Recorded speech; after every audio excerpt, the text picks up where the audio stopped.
मंगेश यादव का एनकाउंटर हुआ।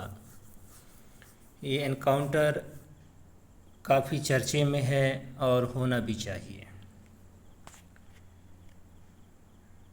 बात सीधी है, सच्ची भी है और सही भी है कि ब्राह्मण समाज हो या ब्राह्मण की नाजायज़ संतान क्षत्रिय समाज हो या इन दोनों की नाजायज़ संतान वैश्य समाज हो।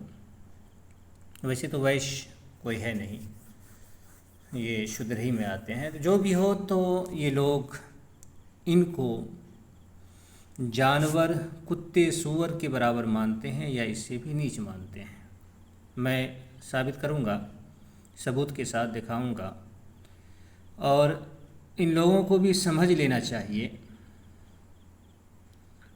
और मान लेना चाहिए कि हिंदू धर्म से इनका कोई नाता, कोई रिश्ता नहीं है। यादवों को, गवालों को अहीर जो कहते हैं, जो भी बोलते हैं, इन लोगों को मान लेना चाहिए कि इनका हिंदू धर्म से कोई नाता नहीं है। मान लेंगे तो फ़ायदे में रहेंगे, वरना इसी तरह मारे भी जाएंगे और कुछ होगा भी नहीं और ग़ुलामी की ज़िंदगी भी रहेगी। देखें, एक सीधा साधा लड़का है, तो ये कोई ना समझे कि इस देश के अंदर जुल्म मुसलमान पर ही होगा। जुल्म हर उस शख्स पे होगा, हर उस शख्स को, हर उस आदमी को मारा जाएगा जो ब्राह्मणों की ग़ुलामी को के लिए तैयार ना हो। वैसे जो सियासत है वो ये है कि किसी तरह से इन लोगों को, शूद्रों को, मुसलमानों से लड़ाया जाए और लड़ा करके दोनों को ख़त्म किया जाए, क्योंकि शूद्र की भी हैसियत हिंदू धर्म में कुत्ते और सूअर के बराबर है या उससे भी नीच है। और मुसलमान तो खैर वो मलेश के अंदर आते हैं या दूसरे धर्म के अंदर, जो अपने आप को दूसरे धर्म का बोलते हैं। तो वो पहले मैं इसको पढ़ता हूँ, महाभारत को, उसके बाद फिर महाभारत ही की, व्यास ही की लिखी हुई व्यास स्मृति को पढ़ूँगा।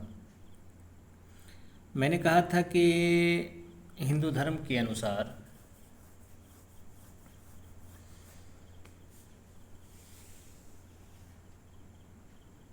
शूद्रों की हैसियत, शूद्रों का स्थान, मकाम, मर्तबा कुत्ते और सूअर के बराबर है या उससे भी नीच है। मैं दोनों बात दिखाऊंगा, दोनों बात बताऊंगा, दिखाऊंगा और आप सबूत के साथ देखेंगे।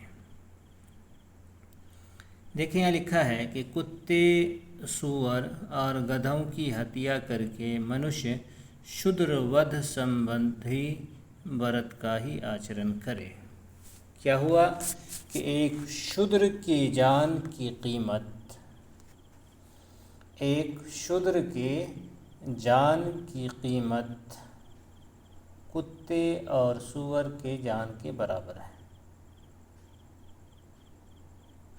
अब ब्राह्मणों को लगता है कि कुत्ते भूख रहे हैं, क्योंकि इन्हें कुत्ते ही समझते हैं, सूअर ही समझते हैं। और जब महाभारत ये कह रहा हो कि ये लोग कुत्ते और इनकी जान कुत्ते और सूअर के बराबर है, तो फिर इसमें और क्या कहा जाए। नीचे और भी बातें लिखी हुई हैं कि राजन, बिल्ली, नीलकंठ, मेढक, देखिए मेढक के बराबर ही बताया, कौवा, सांप और चूहा के बराबर ही बताया। देखिए, तो ये है हिंदू धर्म में इन यादवों की हैसियत और इन गवालों की हैसियत। अब देखें, बल्कि इससे भी नीच कहा गया है। ये है व्यास स्मृति का अध्याय 1 और मंत्र 10, 11, 12। देखिए, इसमें लिखा है, बड़ी सोचने की बात है।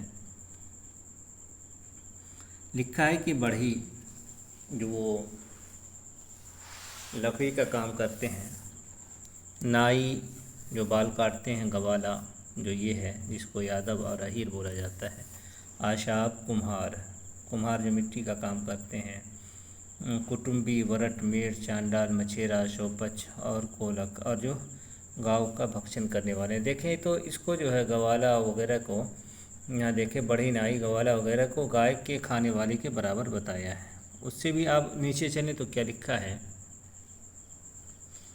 कहाँ गए, ये सब अंत्यज नीच जाति कहे गए हैं। आप गूगल पे जाइए और अंत्यज लिखिए तो वहाँ पे आएगा कि प्राचीन भारत में जो हिंदू धर्म के अनुसार जो नियम बनाया था उस नियम के मुताबिक ये लोग अछूत थे। तो अंत्यज का मतलब ही होता है अछूत।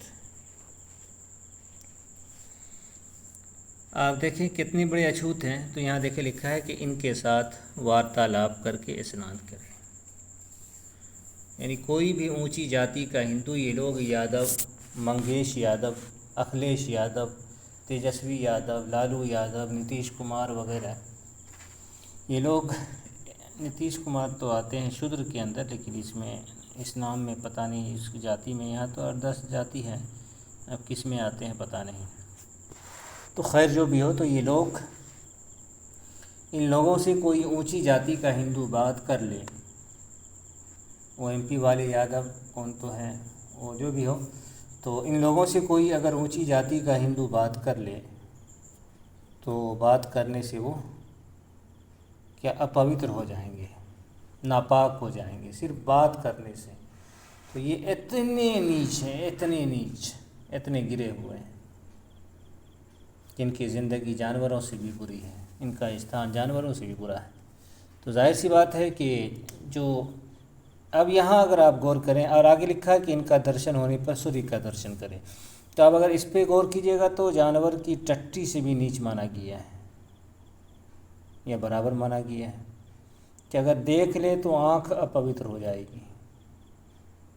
अब कोई इतना नीच इंसान, हिंदू धर्म के मुताबिक, मैं मुसलमान हूँ, मेरे लिए सारे इंसान काबिल ताज़ीम हैं।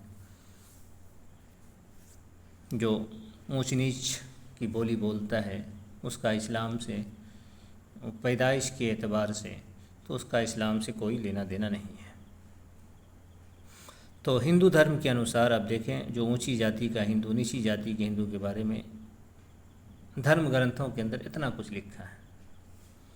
तो समझ सकते हैं कि फिर अगर ये कोई जो इसको हिंदू धर्म ने नीच कहा है और इन ब्राह्मणों ने और क्षत्रियों राजपूतों ने नीच माना है, फिर अगर ये लोग बराबरी करें तो फिर तो कैसे ये लोग बर्दाश्त कर सकते हैं, ये तो धर्म के ख़िलाफ़ हो जाएगा, धर्म हो जाएगा। तो ये सारी चीज़ें हैं और ये होगा। ऐसा नहीं है कि मुसलमान को लेकर के ये लोग इसको छोड़ देंगे, सर पे बैठाएंगे, इतना नहीं है। सर पे मूते भी हैं, देखे हैं, मुंह में मूते हैं, सर में मूते हैं, सब कुछ ब्राह्मण करेंगे। जब तक ये लोग ब्राह्मण की ग़ुलामी करेंगे तब भी मारे जाएंगे, ग़ुलामी छोड़ेंगे तब भी मारे जाएंगे। इसलिए ये लोग जब तक हिंदू रहेंगे तब तक इसी तरह से रहेंगे। तो बेहतर इन लोगों के लिए है कि ऐलान कर दे कि भाई हमारा हिंदू धर्म से कोई लेना नहीं। ये थी बात जो मुझे बतानी थी।